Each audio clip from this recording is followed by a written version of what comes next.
Welcome to the Political Philosophy Podcast. I'm Toby Buckle. So, a couple of quick updates about the show just before we get to today's episode. It's going really well. We've seen some really good growth. We're getting more followers and subscribers across the different channels. And we're also getting a really good reception from academics. A lot of the academics I've been reaching out to come on the show have already seen some of our episodes. Quentin Skinner, in fact, just reached out to me to say that he liked the Philip Pettit episode about republicanism. So it's going really, really well, and I want to just thank everyone who's shared or forwarded or helped us grow. As we go forward and as we get a bit bigger, I am going to try and create a little bit of a budget for the show, and I'm going to do that on a suggested donation basis. So I want this show to be available to everyone. I don't want money to be a barrier to listening to it. But for those who can, I'm going to suggest a donation of $2 per episode, which I think is, about reasonable, or whatever it is that feels appropriate for you. And I set that up on Patreon, which is a pretty common provider for these things, and it's actually a pretty cool tool. It allows a lot of independent or sort of smaller artists, whether it's podcasting or music or whatever, to generate some revenues from their product without having to do advertising or sponsorships or anything like that. So one commitment I'll make to all of you is I'm not going to do ads on this show. I think, breaking up an interview, especially the type of interviews we do, to tell you about a mattress or something, I think that would be to the detriment of the show. And this isn't something I'm going to go on about either. I'll just, at the beginning or at the end of every episode, just remind you all that if you like the show, we suggest a donation of $2 an episode. And if you're not able to do that, then you can still support the show just by sharing and forwarding it. So please do check that out. It's really, really easy, by the way, to set it up. And just check it out on our website, politicalphilosophypodcast.com, politicalphilosophypodcast.com. I've also been broadcasting it on our social media. And if you don't follow us on Facebook or Twitter, please do. It's nice to sort of see who's been listening to the show and get your comments and feedback and so on. So, that's my announcements. Today's episode, Dale Martin is back on, or rather, we're just continuing the same really long, in-depth interview that we did, which I'm breaking up into 3 parts. In the first part, we discussed the history of early Christianity, and particularly St. Paul. In this episode, we're going to discuss the growth of Christianity from the beginning of the movement through to the Emperor Constantine. And we consider various explanations for how this movement grew from maybe 20 people at the death of the founder through to something like 20% of the Roman Empire when the emperor took it as his personal religion, which is a really remarkable growth, and even perhaps especially for those of us who don't believe, it is incumbent on us to provide some sort of socio-historical explanation for that. So anyway, this episode kind of jumps in at the middle. We don't start with introductions, we just jump straight into the topic. So if you want the context to this episode, you're welcome to check out the first episode, last week's episode, Paul and the Resurrection. If you don't care too much for context, or maybe you just don't trust us to deliver it to you, then, and hey, I wouldn't blame you for that, then you're more than welcome to just join us for this week's episode. From Christ to Constantine, with Professor Dale B. Martin.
When does Christianity start showing up as a force in external sources? When do we start noticing it? With Constantine, the Emperor Constantine, in 312.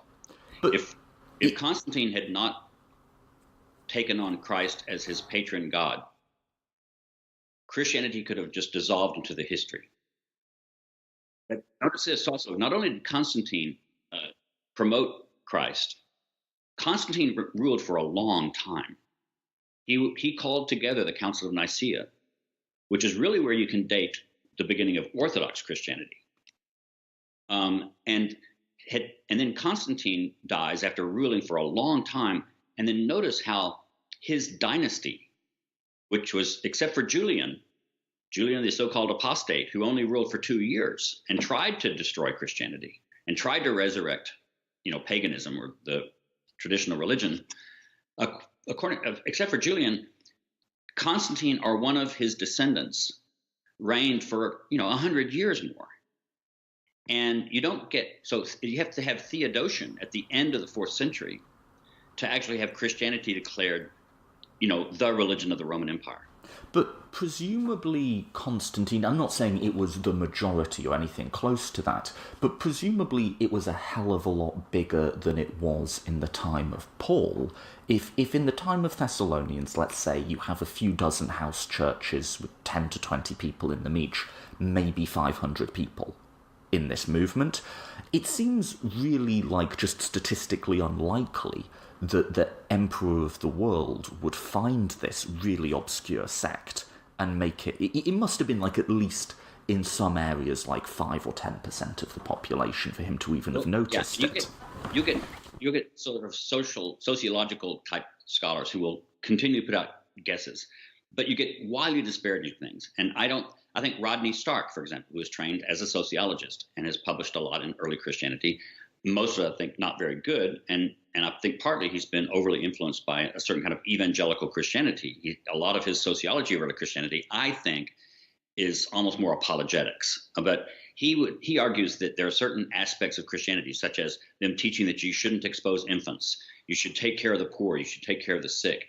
And he attributes a lot of these kinds of social and ethical issues, even theological issues, to the early Christian movement well before Constantine. And he wants to put the growth of Christianity to be kind of like the growth of, modern day church growth survey type movements. And he'll apply those kinds of modern methods and models to the antiquity. Well, I think he's a little bit too optimistic about how quickly it grew and how much it grew when. On the other hand, you get someone like Ramsay MacMullen, who I think is much more sober.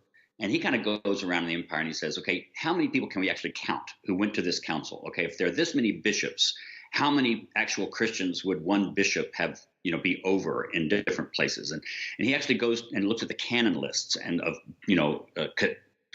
councils and creeds. And then he also looks at physical representations. He says, how many people could have met in this church? Well, and he basically wrote a book in which he said, there clearly, according to some data, were more Christians, say by the 3rd century.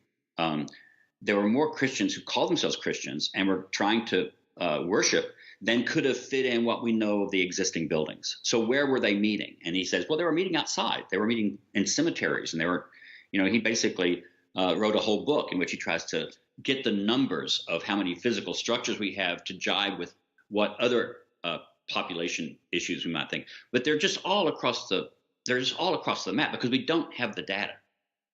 I was going to just ask, I'm such a bloody empiricist, I want the number, what percentage of the empire, or even of the East, was Christian in the time of Constantine? Was it 1%? Was it 5%? Or you just wouldn't just... You'll get some people saying 25%. That feels high. Nobody will say 50%, I don't think. Right. But they might say 25%. And I just don't know. It could have been 25%, but... 25% would imply a pretty remarkable growth from these 500 people in house churches. Yes. But what if Constantine had not converted? I hesitate to use the word converted because that implies that he was baptized immediately, and we don't really think he was baptized until his deathbed. But he took Jesus Christ as his patron deity. What if he had not done that in the year 312? This is kind of, how do you write history backwards? I mean, that's one of the all-time hypotheticals. That's like up there with Hitler winning the Second World War or something. Exactly. Is what if Constantine doesn't convert? But see, this is the way I think you have to do the question, because I think it's a mistake. A lot of people, especially Christians, want to say there was something almost inevitable about Christianity to become this big world religion. And so the last lecture I always give in my class is, how did this little group that started as this little ragtag bunch of followers, how did it end up as a world religion, which I use with big scare quotes, because the very term world religion was not invented until around the year 1900. Right. And when my friend Tomoko Masuzawa has written a whole book explaining where did the rise of the notion of world religions come from? Well, it came from a Protestant attempt to compare non-Christian religions to Christianity. And originally, the only world religion was Christianity. And then they decided to let Buddhism be part of it. But you couldn't have Islam, and you couldn't have Judaism, because, of course, those were ethnic religions. One's for the Jews, one's for the Arabs. And so all these are the kinds of things. But anyway, I say you could actually say that Christianity wasn't a world religion really until the 19th century, because that's when you had the big missionizing impetus of both. You had Catholic missions going on in the Americas and some places, and in China a little bit with Jesuits in, say, the 1600s.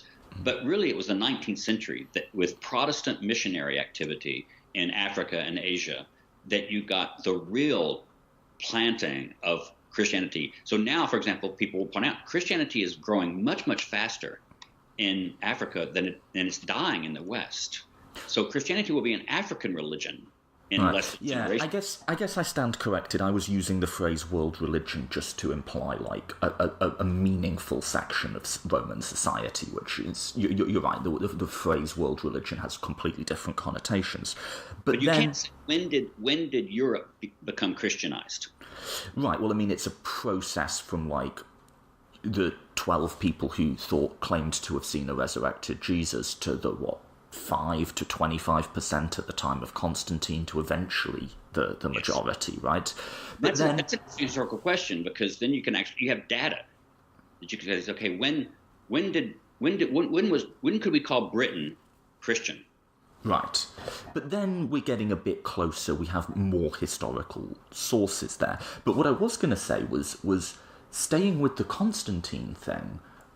If you say, let's just assume for the sake of argument it was 20%. We don't know that. Just assume it. Actually, the question gets more interesting when you take away the religious aspect of it. So I think a lot of Christians will say, well, why did it go? Let's just assume it went from 20 people to 20% over that 200, 300-year time gap. Well, the Christian can look at it and say, well, it was the movement of the Holy Spirit or some such. But actually, once you take the religion away and you just approach it from a cold atheist perspective, the question becomes even more interesting. If it doesn't become, well, the innate truth of the movement, it was inevitable that it would... If it was something that could, like you say, have just fallen by the wayside of history, then we have a huge sociological task on our hand to ask what it was about the beliefs of this movement, or the leaders of this movement, that made it so compelling that it went from 20 to 20%. And that's a really fascinating question. Well, and that's actually where you get serious debate among scholars now. So, but of course, see, I'm more of a New Testament scholar, biblical scholar, than a scholar of late antiquity, although I have published on late antiquity. But you do have people who are saying it was the birth of the hospital. Monasticism. Some people have said that the later hospital came out of the Roman military camps. And a guy's written a very interesting book. He was actually a PhD student here at Yale, and his dissertation at Yale was arguing that no, the hospital actually was a growth out of monastic practices. The monks had sick, areas in their monasteries, and that's where you trace back the birth of the hospital, is to monasticism. Well, then you've got other people would say the very ascetic movement of monks and nuns and monasteries and that sort of thing, which becomes hugely important in the 4th, 5th, 6th centuries. Well, that also changes society, and it impacts on money. It takes care of families who, if you have primogeniture, just want the oldest son inheriting everything. Well, what do you do with your second and third sons? Well, the second one maybe becomes a lawyer. The third one has to become a monk. That's just what you do. And so, and that could impact the growth of Christianity. Other people have said it was early Christians, even as early as the 200s, who were arguing against abortion, arguing against child exposure, arguing against infanticide, and encouraging, at least part of Christianity, in spite of the monks and nuns, were encouraging childbirth. So do you have then that? Do you have, for example, just Christians practicing hospitality? And that is a social thing that starts pulling people in. Anybody who's studied sociology of religion, even in the modern period, will know that the growth of movements is due as much to what we would call non-religious, or at least non-theological reasons, as anything else. I mean, look at Mormonism, the Church of Latter-day Saints. It grew from, the early 19th century to a huge worldwide movement now. I would say that a lot of that growth was very much due to a certain kind of ideology of they appropriated, not from the New Testament so much, but from the Old Testament, certain militant views of what the church is supposed to be. And they combine the household with the church. In fact, the church basically becomes just a series of households led by head of the household men. And it's that appeals to a strong element of conservatism in the Americas at the time that I think leads to the growth of the Mormon church. Now, you can't say that's not religious because, of course, it's in their scriptures and it's part of what they teach. It's God's will. But it also has sociological driving forces. So you've really hit on the idea of what happened between the year 100 and the year, say, 600. And we have very little data to go on for the first 200 years of that, 4-century span. So we're just sort of left to guess, and I think this is almost like, because you can even go like, what the hell happened in the first 100 years? What the hell happened in Paul's ministry? I have a gut feeling that there was a tenfold increase in the size of Christianity over the course of Paul's ministry. I can't evidence that. That's just how I read those letters. But I think it's kind of like a historical Rorschach test, where you get like the ink blot, and what you read into it says more about you than it does about what's in the page. So you can do... My Rodney Stark's publications, in my view, yeah. I read Rodney Stark's. He's trained as a sociologist. He's a PhD in sociology of religion. And I first knew him when he was publishing what I consider really good stuff in sociology of religion. But as soon as he's turned his notions to the growth of the early church, I started saying, this is an evangelical church growth guy. He's trying to read back into the ancient sources, his own church growth ideas. Right. And then... But you could also go the other way and be someone like me who's quite interested in the history of ideas and how actually people getting behind a particular ideology or notion or way of explaining the world can be very powerful historically. And you can say, well, look, you've got this Paul guy saying something that centers around freedom and liberation to people who lived in a huge slave society. And a lot of people were ex-slaves, or their fathers were ex-slaves, in some way that really must have spoke to their psychological and spiritual needs. And maybe that's the explanation. But yes, one of the pioneering books that kind of approaches it that way with Paul's churches is my mentor and advisor, Wayne Meeks. He published a book around 1983. It was a very new kind of attempt to use sociology and anthropology, cultural anthropology, to analyze Paul's churches. He published a book called The First Urban Christians. And he's doing precisely that sort of thing. He's saying, what was it about Paul's message, about his theology, or about the symbols he used, that would have appealed to what kind of person in an ancient Greek city? And he tries to correlate status, as people's social status, people's educational level, with, images of Christianity, like being a slave of Christ or being, in a household of Christ. He basically said that there's a certain kind of person who would have had status dissonance in his or her life. That is, maybe had a high education but not very wealthy, or maybe was a Jew who had lots of money, so could buy a bit of prestige in town. And he says it's precisely certain kinds of people that he thinks make Paul's converts, and explains Paul's language. Right. Because it is weird. It does, the slaves of Christ thing in particular does read weirdly to a modern eye. Could we dig in here? Could you say maybe just a few words about the nature of slavery in the Greek and Roman world? Because this wasn't a side thing. This was a huge aspect of the society, right? Right. And of course, that's what my first book, my dissertation, which became my first book, is called Slavery as Salvation, which is a little bit misleading because I was trying to explain two different aspects of Paul's language about slavery. One in which he claims himself to be a slave of Christ. Why would he do that? Some people said, oh, it's a mark of humility. And I said, no, it's clearly not a humble sounding phrase. He's boasting about being a slave of Christ. So I said, what was it about slavery in antiquity that could have called slavery as a metaphor to be a positive image rather than a negative image, or an image of power? And then I also said, the second half of my book, I said, Paul also talks about himself in 1 Corinthians as being a slave of the very people he's leading. He says, I'm your slave. I'm a slave of all. I'm a slave of everyone. Well, what did that mean? Why would he use that language? And so I basically said that in the ancient world, it mattered less that you were a slave than who you were a slave of. If you were a slave of Caesar, then you could be a very, very high level bureaucrat. You could be very wealthy.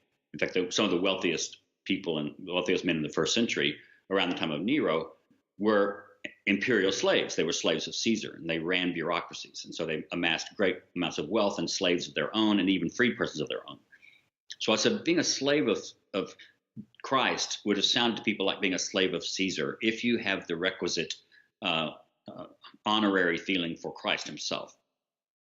So that explains why slave of Christ is actually a term of honor and power and authority. And Paul uses that to establish himself as not Christ, but Christ's immediate bureaucratic representative.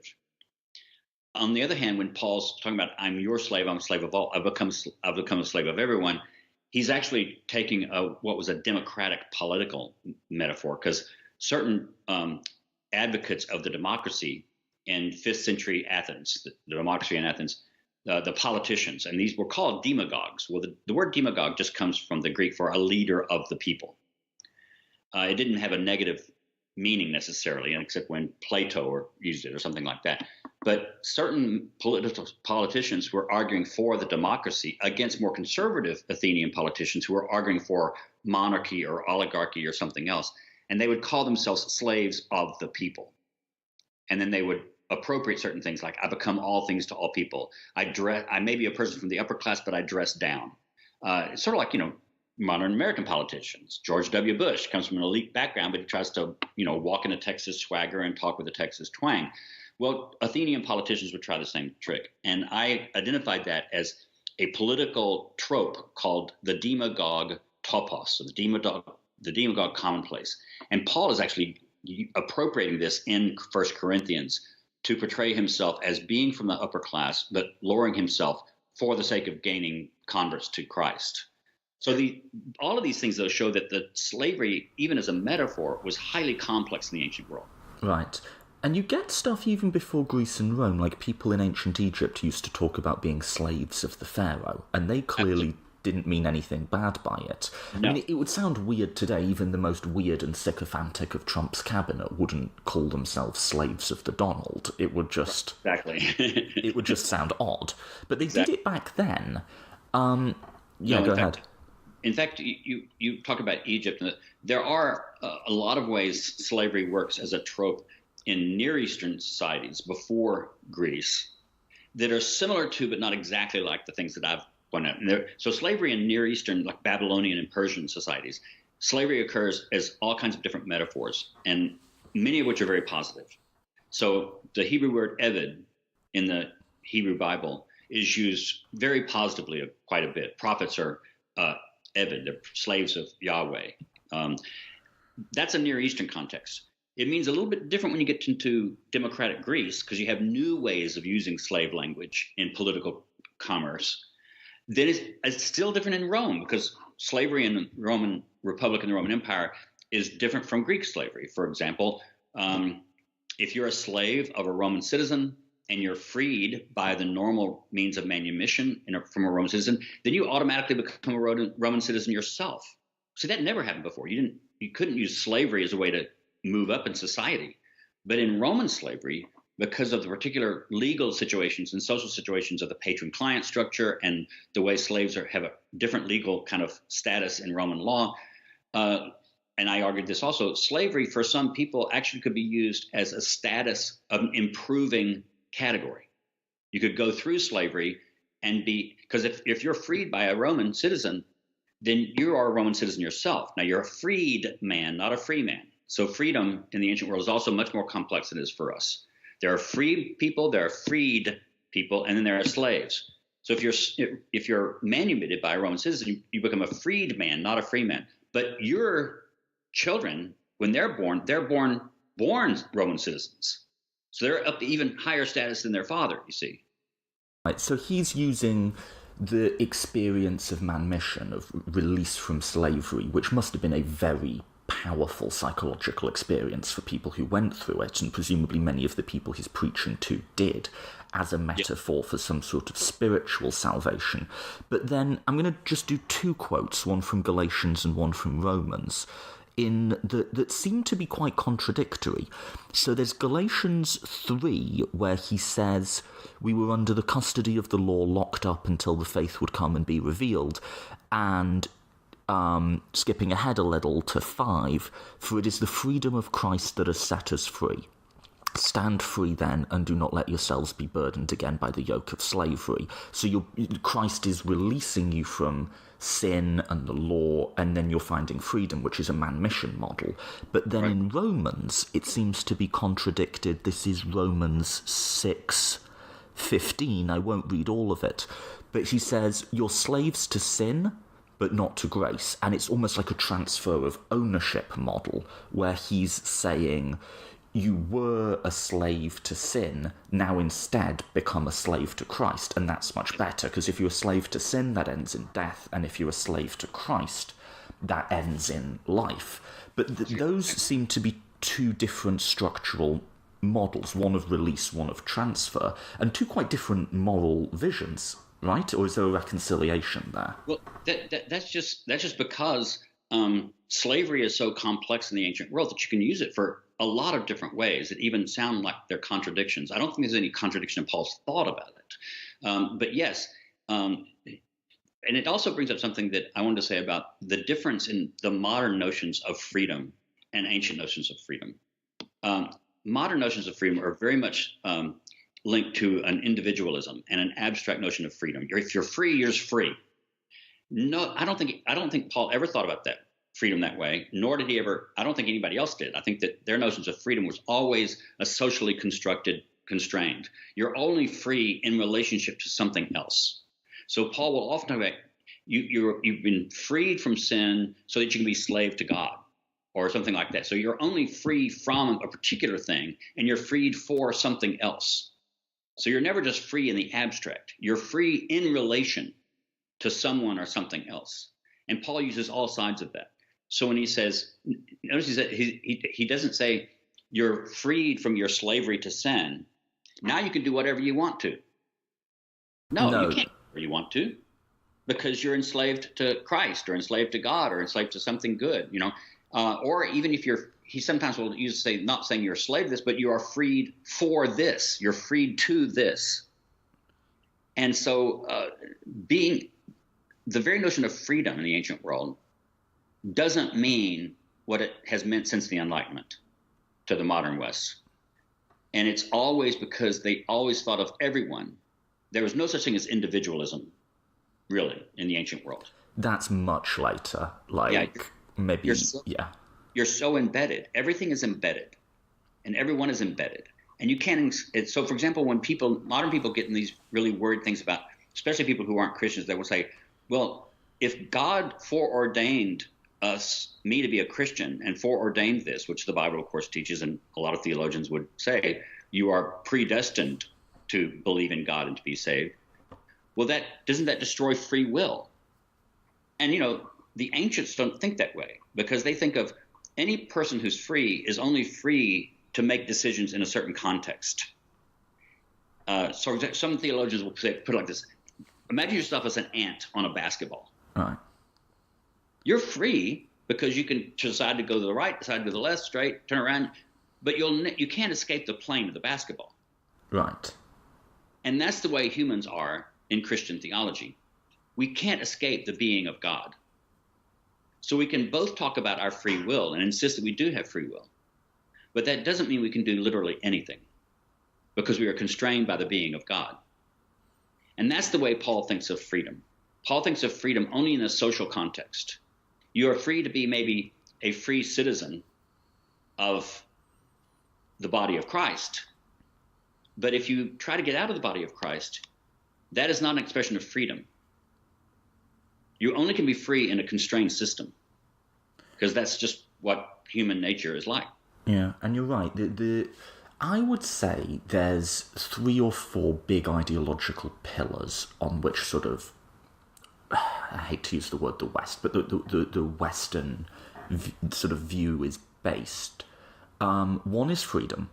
The other is individualism, which comes in much later. I would argue pre-Enlightenment, but like high Middle Ages at best. Like maybe in England in like the 14th century, you're beginning to get something like it. The other is rationality and reason, which are modern ideas of that coming way down the line. And then there's also a sort of idea of like property rights and ownership that sort of works between all of them. But freedom's the first. But even, okay, so Paul's using a conception of freedom which is divorced from, because they don't exist yet, modern notions of the individual, and certainly the modern liberal stroke libertarian way of looking at the world as like atomized individuals floating around wouldn't even make sense to the guy, right? No. But he is still using a conception of freedom that's more advanced than what you would find in the Old Testament, say, right? In the Old Testament, it's more of just a descriptive. This is your legal status. You are the free, or you're the slave, or the Israelites are enslaved in Egypt or Babylon is just a descriptor. Whereas Paul's using it in a more aspirational, in a more social, in a more dynamic sense. Or am I reading more into the texts than is there? I wouldn't use those adjectives myself. I would just say Paul is filtering. Paul can't be read unfiltered from both Greek and Roman society and culture. Just think of how notions of freedom and the person and the city, the polis, notice how it changed so radically after the democracy in Athens. Right. And other democracies. Athens wasn't the only democracy, but it's just the most famous and one we have most evidence for. But you can't even think of the 3rd century BCE, the Hellenistic city-states, Alexandria, Antioch. You can't even think of what notions of freedom would have been like had they not been the successors of the Athenian experiment of democracy. Right. The very notion of freedom is really reshaped by democratic notions. And democratic notions survive long after democracies no longer exist. There was no true democracies in Paul's day. But you can still see traces of democratic thinking. And like I said, the slave topos of the democratic politician. Paul gets that because he has a rhetorical education. He had to learn how to give speeches in different political situations and blah, blah, blah, blah, blah. So he picks up stuff. And I don't think Paul had a classical education. That is to say classical Greek. I don't think he probably ever read Homer or Hesiod, those kinds of things. But when he was reading Isaiah or Jeremiah, he was reading them in Greek translation. Always. So he's filtering even. So what you've got is what you described earlier was, I would call those Near Eastern notions.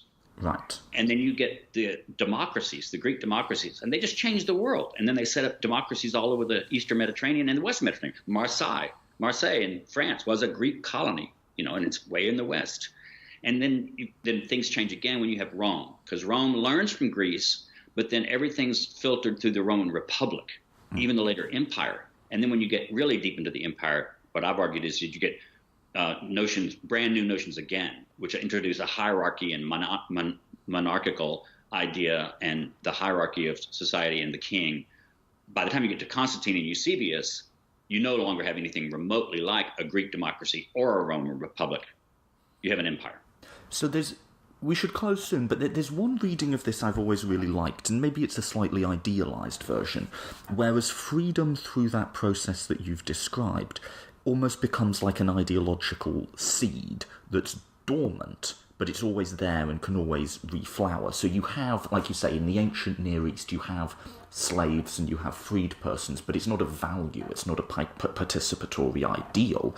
Then in Athens, most notably, but also in other places like Thebes and so on, it is, and it becomes something that's alive and active and that people are willing to fight for, and then that flowers into an institutional expression in the demos, in the democracy. Yeah. But you can analyze the poems of Solon, for example, legendary giver of Greek laws, right, and the overthrow of the tyrants, the overthrow of the kings, that become then celebrated in poetry and speeches. That's when you start getting this eleutheria Greek. That what that means is we're going to be a Greek polis that has no king. We have no king. That's what makes us eleutheria, free. And that's when you get the language like that. And of course, that is taken up by the Romans in libertas. Right. And what you don't get is individual freedom, but what is in libertas, and it is in the Greek, is the idea of non-domination, the idea of sovereignial freedom, of self-rule. So for Rome, that's the rallying cry for that is only basically for the upper class, because Brutus and Cassius, they're the sons of freedom when they assassinate Julius Caesar. But they never intended to have every person under the control of the Roman Republic around the empire all of a sudden have their own freedom. They just meant the oligarchy. Right. And the same with Athens, is it was only, about 10% of the population that were participatory within the demos, and then there were freedmen, slaves, foreigners, stuff like that below them. But then, tracing it through, you get this idea, like I say, I like the idea of a seed, something that's dormant, something that's latent, and the seed survives past the death of the institutional expression. You get the collapse of Athenian democracy, the Roman Empire transitions into something that's much more monarchical, but you still have this ideal that survives in Western thought, in some part because of Paul and people like him, because it survives in Christianity as well, that is always just there and has the potential to reflower and to reignite those forms of institutional expression. That's a very idealized read on that bit of history, but in that grand narrative, you have to give a very strong place to both Luther and Calvin. Right. And then the Anabaptists, Zwingli and the Anabaptists, because that's, Luther really grabs onto freedom. Of course, what he means is freedom from the law. But what he means by the law is not what Paul meant by the law. What he means is freedom from law in itself. That is, any legal requirement. But which is Luther was a huge admirer of Paul, right? Yes, and misreader. Okay, but then that's weird. If we take that grand narrative, which I think there's some plausibility to, however big and idealistic it sounds, you have this seed that's remained dormant for over 1,000 years, buried in literature and whatever, that then reignites with the Reformation. And just compare Calvin to Luther, because Luther basically ended up arguing politically for kings. And they weren't called kings; they were called, the German term for the different governors of the different areas of Germany, but princes, I guess. Calvin, though, took a lot of ideas from Luther, but then he went back and took notions of the ancient polis, and so he wanted to make Geneva into its own political thing and its own expression of what liberty was, which is not the same thing as Luther. So even Luther and Calvin, who are, playing back and forth, they're still using slightly different notions of what liberty means and its relationship to political structures. In closing then, what's the final... maybe there isn't one and it is just one of these historical Rorschach tests, but what's the final historical verdict on Paul? Because, I would say, and this is as someone who is not approaching it from the place of Christian belief, that what we can say is there was this man, this educated Jew, who seemed, not to make it a world religion, I retract that phrase, but to get it out of the nosebleeds, to take a thing that had maybe a few dozen followers to something that had hundreds, maybe thousands, and in so doing to transmit and to further plant this ideological seed that then thousands of years down the line is going to shake up the world at its very foundations. He's a man of quite extraordinary historical importance, in my view. I'd be interested to know if you agree with that and what your ultimate historical bottom line for this man is. Well, Paul is very important. I try not to make Paul, a lot of people would say Paul is the founder of Christianity. Right. Jesus was a Jewish prophet, and you wouldn't have Christianity without Paul. I think that's saying too much, because there's just so much. I don't think Paul founded the church in Rome. I don't think Peter founded the church in Rome. There were unnamed Jews who took the message of Jesus to Rome and founded the churches there. So a lot of unnamed early followers of Jesus are lost to us to history.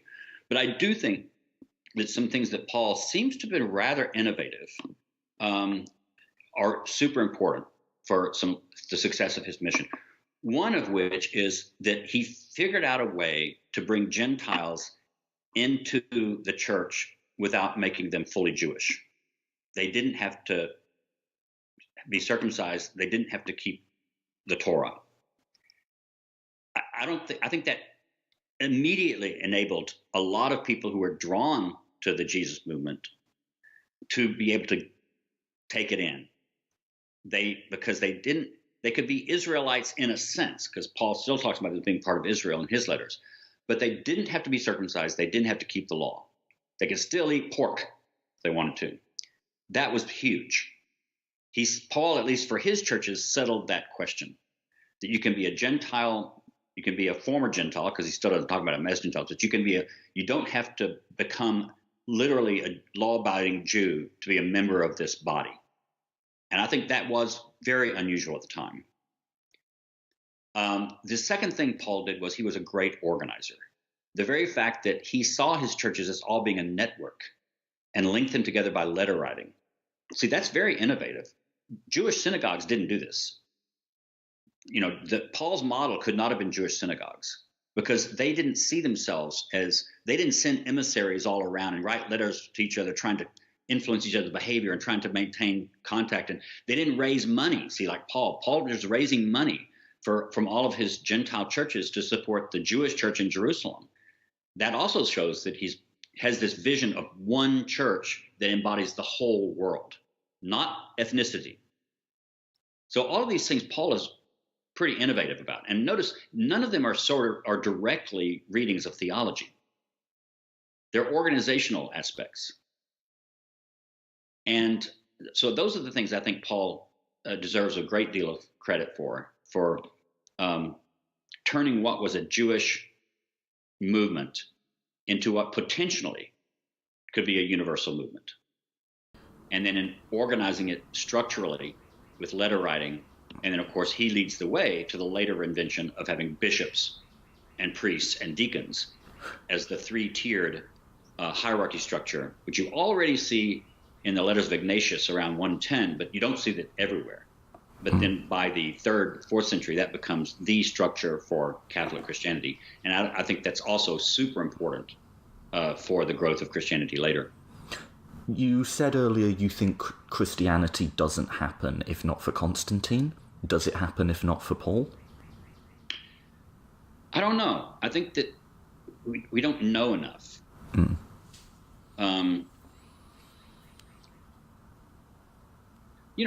If Paul, but see, even then, it's also the way Paul was used in the 2nd century. Because you could easily have seen that if what we used to call the Gnostics, let's call them the Valentinians, who they take Paul as their apostle, and they emphasize, for example, they argue that the resurrection of the flesh and blood is not doctrine. They say, because Paul said it wasn't. In 1 Corinthians 15, Paul says flesh and blood cannot inherit the kingdom of heaven. Also, Paul was an ascetic sexually. And the later Gnostics would take Paul as their hero. Well, what had happened if people like Tertullian had not been able to redeem Paul from the Gnostics? Then what we would have as Christianity later would be something very, very different from what it looks like now. It would look like sort of California New Age religion. So I don't know. You see, I think Paul himself can't be credited with all of it, just because how you interpret Paul becomes a hugely important issue in the second century. And how you interpret Paul has always been his most defining feature. Where does the quote about him, Protean, right? Protean, yeah. That was Wayne Meeks, my advisor again, the Protean apostle.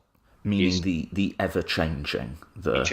He changes constantly, like Proteus. When they were trying to throw him overboard, he kept changing into a dolphin or into a fish or into a monster or something else, and they could never throw him overboard because they couldn't catch him. Where do you fall with that? Do you we said earlier about Plato, people either love him or hate him, and you don't fall into it. Do you have an intuitive gut on Paul? Is he? Well, I often say, people say that, I've spent so much of my life reading and publishing on Paul and thinking about Paul, and they say, if there was some person in the ancient world or the past that you would really like to have a beer with, I'm sure for you it must be Paul. And I say, hell no. I can't imagine him as the kind of guy who has a decent sense of humor and I want to hang out with in a bar. I do find him, excruciatingly fascinating, just because, as you know, he seems to contradict himself. He's constantly changing. I think he was brilliant, and I think that I think the very fact that we only have 7 letters from him, and some people would say that even some of those letters are edited together from different letters. So maybe we just have fragments of 10 letters. And they're not long. I reread, I think, all but one of them in preparation for this interview, and it took like 2 hours. No, they're not long. You can easily get it done. So I think Paul is fascinating. I do think he's important, both for the growth of Christianity and for the growth of so much religion and philosophy later.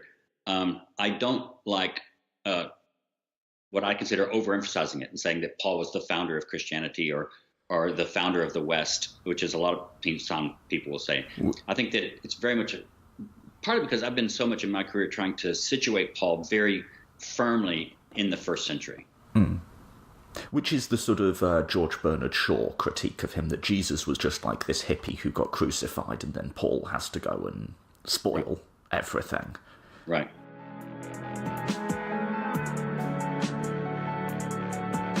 Thank you for listening to the Political Philosophy Podcast. Next week, we'll do the final instalment of this series, where me and Professor Martin discuss our own personal beliefs. Professor Martin will defend a view of Christianity as theologically true, even if many of the specifics are historically untrue, and I'll defend and discuss my own atheism. That's a really valuable conversation, and I really enjoyed it, so I hope you'll return to us for that. And if you are enjoying this show and you got to the end of it, so hopefully you are, again, we suggest a donation of $2 per episode, and you can set that up really easily on our Patreon page. So please do check out our website or our social media for more details on how to do that. If you're not able to donate but still want to join us in bringing public philosophy and engaged discussions to the wider world, then you can also support by sharing, forwarding, tagging friends, and any support, be it a donation or be it sharing, is much appreciated. We've really grown this from nothing to a really cool project, and I'm really grateful for anyone who's taken the time to help us do that. So thank you. And then, until next week when Professor Martin returns, then after that we have a plethora of interesting guests. So follow us on Facebook or Twitter to get the announcements about who's coming on next. Apart from that, until next time.